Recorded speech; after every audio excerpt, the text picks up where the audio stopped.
Hello aspirants, नमस्ते। आप सभी का अपने इस यूट्यूब चैनल पर बहुत बहुत स्वागत है।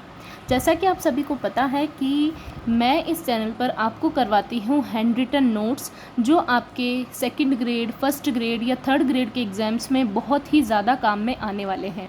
तो हम कर रहे थे राजस्थान का इतिहास, और राजस्थान के इतिहास में मैंने आपको 3 चैप्टर करवा दिए हैं। यानी सभ्यता वाला जो टॉपिक है वो करवा दिया है, अजमेर के चौहान वंश हम लोग कर चुके हैं, और जो गुर्जर प्रतिहार है वो भी टॉपिक हम कर चुके हैं। नेक्स्ट जो टॉपिक हमारे पास आता है वो है राजस्थान, मतलब यानी दिल्ली सल्तनत के साथ में जो संबंध है, ठीक है, वो हमारा जो टॉपिक आता है वो है राजस्थान इतिहास का टॉपिक। इससे बहुत अच्छे प्रश्न बनते हैं और बहुत ही इम्पॉर्टेंट टॉपिक है जो आप लोगों को ज़रूर काम आने वाला है। और 2026 वाली जो वैकेंसी है, जो फर्स्ट ग्रेड, सेकंड ग्रेड और जो भी थर्ड ग्रेड की तैयारी कर रहे हैं, उनके लिए ये सामान्य रूप से बहुत ही महत्वपूर्ण वीडियो होने वाली है।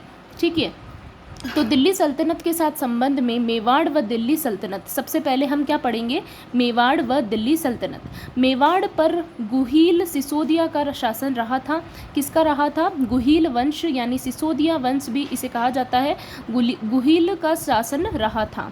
देखिए, अब देखिए गुहिलों की जो शाखा है, ठीक है, तो वीर विनोद यानी श्यामल दास के अनुसार, वीर विनोद जी के अनुसार यहाँ पर जो गुहिलों की जो शाखा है वो 36 शाखाएं हैं। वीर विनोद के अनुसार कितनी शाखाएं हैं? 36 शाखाएं हैं। ठीक है, और जो कर्नल जेम्स टॉड है और जो मोहनौत नैन्सी है, उनके अनुसार 24 शाखाएं हैं गुहिलों की। ठीक है, तो गुहिलों की जो शाखाएं हैं, देखिए कर्नल जेम्स टॉड और मोहनौत नैन्सी के अनुसार 24 शाखाएं हैं, और वीर विनोद यानी श्यामल दास के अनुसार यहाँ पर 36 शाखाएं हैं। ठीक है, तो यहाँ तक की चीज़ें आपको समझ आ गई होगी। अब देखिए, जो सबसे पहले हम जब पढ़ेंगे गुहिल वंश, तो गुहिल वंश के अंदर जिसमें से सबसे ज़्यादा प्रश्न बनते हैं वो है बप्पा रावल से। ठीक है, तो यानी बप्पा रावल से बहुत ज़्यादा प्रश्न बनते हैं और ये बहुत ही इम्पॉर्टेंट है इन्हें पढ़ना। ठीक है, तो सबसे पहले आपको जो बप्पा रावल में ध्यान रखना है वो है गुहिल वंश का आदि पुरुष इन्हें कहा जाता है। इनका जो मूल नाम था वो था कालभोज।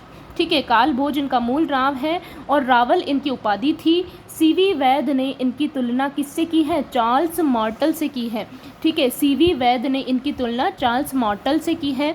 इनकी जो उपाधियाँ थी वो थी हिंदू सूर्य, राजगुरु, चकवे इनकी उपाधियाँ हैं। रणकपुर प्रशस्ति में बप्पा रावल व कालभोज को 2 अलग अलग व्यक्ति बताया गया है। तो इससे अगर डीप में प्रश्न बनता है, क्वेश्चन बनता है डीप में, तो आपसे पूछा जा सकता है कि इन दोनों को अलग अलग कौन से व्यक्ति, अलग अलग व्यक्ति कौन सी प्रशस्ति में बताया गया है। तो रणकपुर प्रशस्ति में बप्पा रावल और कालभोज को दोनों को अलग अलग व्यक्ति बताया गया है। ठीक है, जबकि इनका हम पढ़ते हैं कि इनका जो मूल नाम है वो कालभोज है। ठीक है, तो अब देखिए इन्होंने क्या किया था? मेवाड़ की प्रथम राजधानी इन्होंने नागदा को बनाया था। नागदा को इन्होंने मेवाड़ की प्रथम राजधानी बनाया और बप्पा द्वारा ये स्थापित था। नागदा का किसके द्वारा स्थापित है? बप्पा द्वारा ही स्थापित है। अब देखिए बप्पा रावल में क्या एक और चीज़, एकलिंगनाथ जी का मंदिर का निर्माण इन्होंने करवाया था। एकलिंगनाथ जी का जो मंदिर है इनका, जो इन्होंने इसका निर्माण करवाया था। ठीक है, ये इनके कुल देवता थे एकलिंगनाथ जी। ठीक है, बप्पा रावल के कुल देवता थे एकलिंगनाथ जी। कैलाशपुरी उदयपुर में इनका मंदिर है। ठीक है, आगे चलते हैं। अब देखिए, हमने कुल देवता तो पढ़ लिया कि इनके कुल देवता एकलिंगनाथ जी हैं। अब देखिए, कुल देवी इनकी थी बाण माता, और इष्ट देवी अगर आपसे पूछे तो अन्नपूर्णा माता इनकी इष्ट देवी थी। ठीक है, अब देखिए 1 मिनट। हाँ, तो कुल देवी, बाण माता और इष्ट देवी, यानी कुल देवी और इष्ट देवी अलग अलग है ना। इससे आपको ऑप्शन में और क्वेश्चन के जो लैंग्वेज है उस पर आपको ध्यान रखना है। कुल देवी इनकी बाण माता थी और इष्ट देवी अन्नपूर्णा माता थी। ठीक है, बप्पा रावल उपाधि इनके गुरु हारित ऋषि ने दी थी। देखिए, इस लाइन से 2 क्वेश्चन हैं। एक तो इनकी उपाधि किसने दी थी? इनके गुरु ने दी थी, और इनके गुरु का नाम क्या था? हारित ऋषि इनके गुरु का नाम था। ठीक है। अब देखिए 1734 ईस्वी में चित्तौड़गढ़ के राजा मानमोरी को हराकर मेवाड़ में गुहिल साम्राज्य की इन्होंने नींव डाली थी। इसीलिए इन्हें क्या कहा जाता है, गुहिल साम्राज्य का वास्तविक संस्थापक कहा जाता है। ठीक है, तो आपको क्या ध्यान रखना है कि इन्होंने किसे पराजित किया था, मानमोरी को पराजित किया और इन्हें हराकर मेवाड़ में गुहिल वंश यानी गुहिल साम्राज्य की नींव डाली थी। ठीक है। अब जो बप्पा रावल के बाद में जो शासन थे करने राजा थे वो है अल्लट। ठीक है। अब देखिए अल्लट के बारे में, अंतर्राष्ट्रीय विवाह करने वाले राजस्थान के पहले थे ये। ठीक है, इन्होंने क्या किया था, अंतर्राष्ट्रीय विवाह किया था और ये अंतर्राष्ट्रीय विवाह करने वाले ये राजस्थान के पहले व्यक्ति थे। ठीक है। अल्लट वेट्स यानी इन्होंने किससे विवाह किया था, हूण की राजकुमारी हरिया देवी से इन्होंने विवाह किया था। अब क्या देखिए, आहड़ को दूसरी राजधानी इन्होंने बनाया था और मेवाड़ में पहली बार नौकरशाही की शुरुआत इन्होंने की थी। ठीक है। इनकी जो उपाधि थी वो है आलू रावल, इनकी उपाधि है, और आहड़ में वराह मंदिर का इन्होंने निर्माण करवाया था। ठीक है, तो आपको ये चीज़ें ध्यान रखनी है। जो अल्लट से जो भी पॉइंट्स हैं, इम्पॉर्टेंट फैक्ट है, वो अल्लट से रिलेटेड यही है। ठीक है। अल्लट के बाद में शक्ति कुमार। ठीक है, शक्ति कुमार से बहुत ही कम फैक्ट है, ज़्यादा कुछ नहीं पढ़ना है। अभी आपको जो चीज़ें ध्यान रखनी है एग्ज़ाम की दृष्टि से, वो देखिए कि जो शक्ति कुमार है इनके समय में मालवा शासक मुंज ने आक्रमण किया था। किसने किया था, मालवा शासक मुंज ने यहाँ पर आक्रमण किया था शक्ति कुमार के समय में। मुंज के वंशज भोज परमार ने चित्तौड़ पर आक्रमण किया था।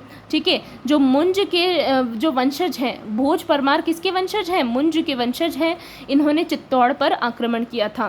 चित्तौड़ पर त्रिभुवन नारायण मंदिर का निर्माण करवाने वाले कौन थे, शक्ति कुमार ही थे।